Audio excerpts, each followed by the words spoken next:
लाडकी बहीण योजना बंद होणार नाही, मुख्यमंत्री देवेंद्र फडणवीसांनी ही ग्वाही दिली आहे। देवाभाऊ आहे तोपर्यंत योजना सुरूच राहणार असल्याचं त्यांनी सांगितलंय। शेतकऱ्यांना मोफत वीज देण्याचं काम सुद्धा सरकार करत असल्याचं फडणवीसांनी म्हटलेलं आहे।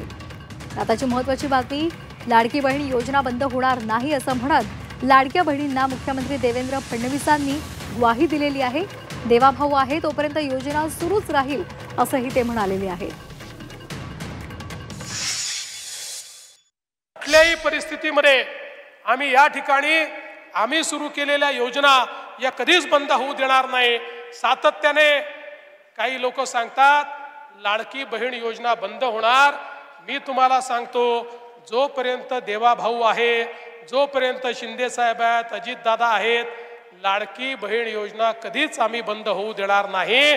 आमच्या लाडक्या बहिणींना ही जी आमची दिवाळीची भाऊबीज आहे ती सातत्याने मिळत राहील हा विश्वास देखील मी देतो। आमच्या शेतकऱ्यांना जी वीज सवलत आम्ही दिलेली आहे, विजेचं बिल जे माफ केलेलं आहे, 5 वर्ष आमच्या शेतकऱ्यांना विजेचं कुठलंही बिल भरावं लागणार नाही, हे पुन्हा एकदा या ठिकाणी आपल्याला सांगतो। आणि अर्थातच 5 वर्षांनी आमचा कॉन्ट्रॅक्ट तुम्ही रिन्यू केला की त्यानंतर अजून 5 वर्षाकरता आम्ही तुम्हाला ती सवलत देऊ।